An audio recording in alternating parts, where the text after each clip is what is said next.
पकड़ियो। हाँ हाँ चलो। मेरे साथ में एक बाबा जी है, नाम क्या है बाबा जी का? आवाज नहीं है। ओमदत्त बाबा जी हैं और इशारों में इन्होंने वो बात बोल दी जो आदरणीय मोदी जी तक आराम से पहुंच सकती है, लेकिन अगर कोई सुनने वाला हो प्रधानमंत्री तभी तो इनकी आवाज पहुंचे। जब इनकी बात को हम समझ सकते हैं, ये सारा जहान समझ सकता है। एक व्यक्ति है जो बात नहीं समझता, वो कौन है? वो देश के आदरणीय मोदी जी प्रधानमंत्री जी हैं।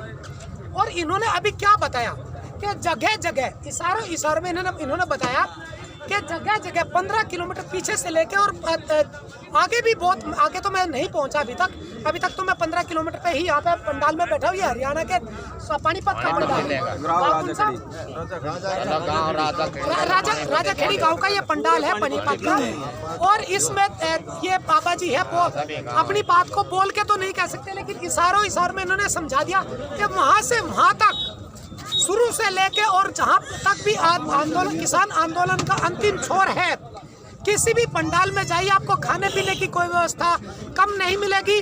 जहाँ पे भी जाओगे आपको खाना पीना मिलेगा, आपको कोई एक पैसा भी नहीं देना पड़ेगा। सारे किसान सारी व्यवस्था अगले 6 महीने तक करके आए हैं। और वो किस लिए आए हैं? वो सिर्फ इसलिए आए हैं कि जो सरकार ने 3 कृषि कानून, काले कानून जो किसानों के ऊपर जबरदस्ती लॉकडाउन में चोर दरवाजे से पीछे के दरवाजे से जिस तरीके से थोपे हैं, सारा देश अपने घरों में चुपके से दुबका हुआ था। लॉकडाउन में हर व्यक्ति, हर बच्चा, हर बूढ़ा अपने घरों में मोदी जी के कहने के बाद कि जैसे मोदी जी रात को 8 बजे आते हैं और वो बोलते हैं, भाइयों बहनों आज रात 8 बजे से लॉकडाउन लग गया, आज रात 8 बजे से नोटबंदी लग गई, आज रात 8 बजे से जीएसटी लग गई, और इसी तरीके से आज रात 8 बजे से 3 कृषि कानून और वो भी लॉकडाउन में लागू कर दिए। तो देशवासियों, इन बड़े भाई ने, बाबा जी ने, चाचा जी ने, मेरे बड़े भाई ने, जो भी उम्र में लगता है, सम्मान के साथ कहता हूँ कि इशारे में आदरणीय मोदी जी आपको 3 बात समझा दी कि ये 3 कृषि काले कानून आपको वापस लेने ही पड़ेंगे।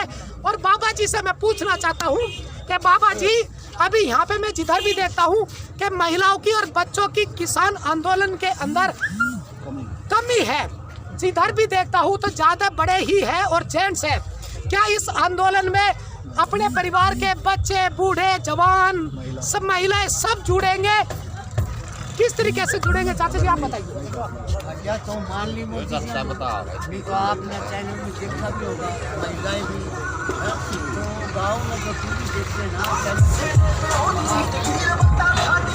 जानते हैं सब महिला भी आएंगी, बच्चे भी इधर। कोई बात नहीं झगड़ा होने के बावजूद सब आ जाएंगे।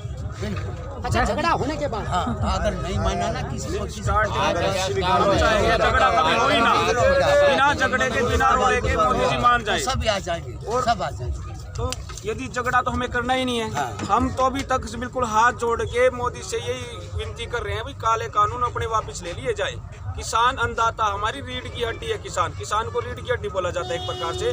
जब 15 अगस्त 1947 को हमारा देश आजाद हुआ था तो अर्थव्यवस्था को वो पटरी पे लाने का काम हमारे किसान ने किया था।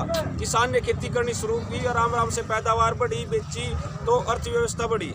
और आज उसी किसान को पाकिस्तानी बोलकर उसका अपमान किया जा रहा है, अन्नदाता का। अब इनमें से कौन पता पाकिस्तानी लगता है, आतंकवादी कौन सा लगता है? आप भी वहाँ से यहाँ तक घूम के आए हो, कैसा कोई ऐसा इंसान मिला हो, किसी ने किसी पार्टी के बारे में प्रचार किया हो, पार्टी का झंडा, बैनर या कुछ लगा मिला हो, या कोई ऐसी असभ्य भाषा का प्रयोग किया हो? यहाँ तो बड़ी सभ्य तरीके से, साफ सफाई का हर तरह से अनुशासनित ढंग से ये आंदोलन चल रहा है। किसी, हाँ जी, सभी को हर तरह से ये पिज़्ज़ा बनवा दिया, गाजर का हलवा और चल रही है।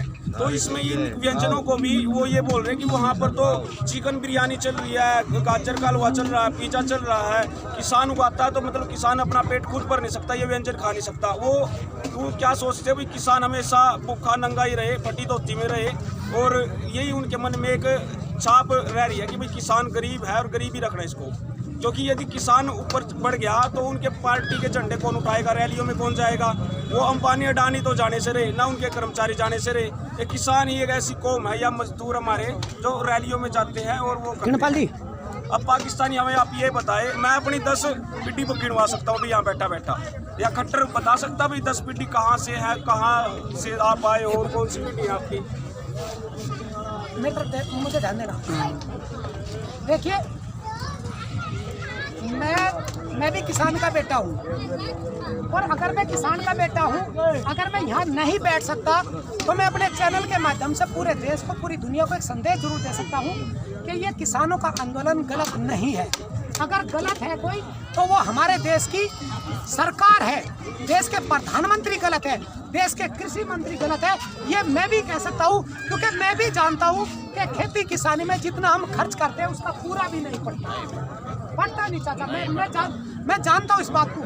लेकिन मैं एक बात और कहना चाहूँगा, सही चल रहा है। मैं एक बात और बताना चाहता हूँ अपने चैनल के माध्यम से पूरे देश को, कि जिस प्रकार से देश की सरकार देश के लोगों के आंदोलनों को तोड़ने के लिए आतंकवादी, खालिस्तानी, पाकिस्तानी, देशद्रोही और एक इनका और फंडा है, वो है हिंदू मुस्लिम का फंडा। देश के आंदोलनों को तोड़ने खातर ये ऐसे फंडे सरकार अपनाती है। एक SYL और होगा जिस रूम में SYL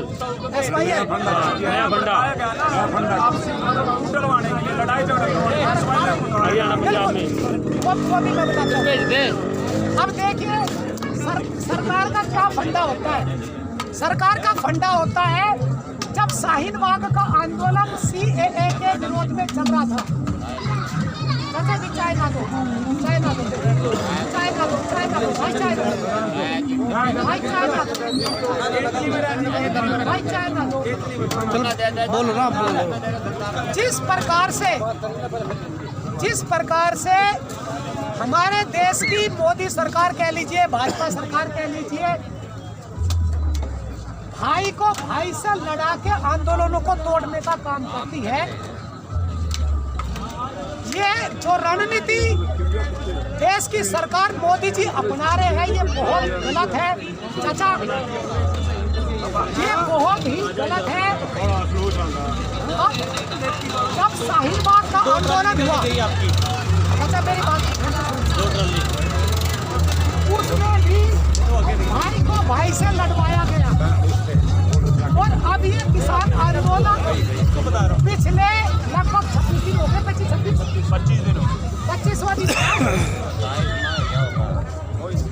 25 दिन से ये लगातार आंदोलन चल रहा है। जब सरकार को ये लगा, किसान भाइयों मैं आपके लिए भी बता रहा हूँ, बहुत काम की बात बता रहा हूँ, क्योंकि मैं भी किसान का बेटा हूँ और मैं भी इस आंदोलन में शरीक होने के लिए आया हूँ। सच बात तो यह है कि मैं पत्रकार तो हूँ, लेकिन किसान का बेटा भी हूँ। मुझे भी पता है कि जो हम सब्जी बोलते हैं बाड़ा मारते कुछ नहीं पता, मुझे पता है। तो जिस तरीके से केंद्र सरकार भाई को भाई से लड़ाने का काम करती है, वो बहुत ही गलत नीति अपना रही है। एक तरफ किसान आंदोलन यहाँ पे चल रहा है, तो दूसरी तरफ ये भाजपा के कार्यकर्ताओं को, पार्टी के कार्यकर्ताओं को लाके उन्हें किसान बना के दूसरी तरफ आपस में भिड़ाने का काम करने का जो ये षड्यंत्र रच रही है, ये बहुत ही गलत है। और ऐसी गलती करोगे तो ये बहुत भारी पड़ेगी आदरणीय मोदी जी।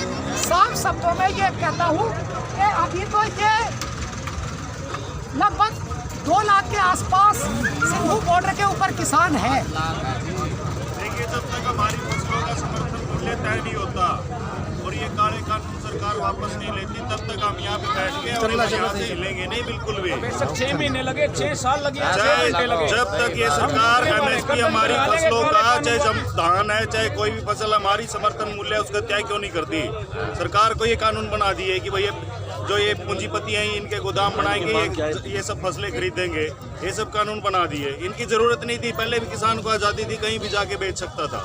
ये कानून पहले भी थे, लेकिन कागजों में लिख के इन्होंने ये कह दिया कि भाई हमने ये कानून बना दिया। ये लूटना चाह रहे थे वाई, लेकिन ये उल्टा पड़ गया मामला। अब किसानों का समर्थन मूल्य तो मिला नहीं, ये कानून बनाने लग के नए। ये सरकार बहकाने का काम करती है, सिर्फ हर 15 दिन में नया मुद्दा ले आते हैं। इनको किसी की चिंता नहीं है, कहने के लिए है सिर्फ ये है हम किसानों के साथ हैं। कहने से क्या होता है भाई, जो समर्थन मूल्य तय करते हैं हमारा, हम यहाँ पे यहीं रहेंगे और यहीं पे ही अपना हमारा चलेगा जब तक ये सरकार हमारी नहीं मानेगी। ठीक है जी, जय किसान, जय कल तो उन्हें नेता नहीं रहा, सरकार नहीं रही बीजेपी की, तो हम क्या करेंगे उसका? कानून हम चाहते हैं, कानून बनाए सरकार, संसद में बैठे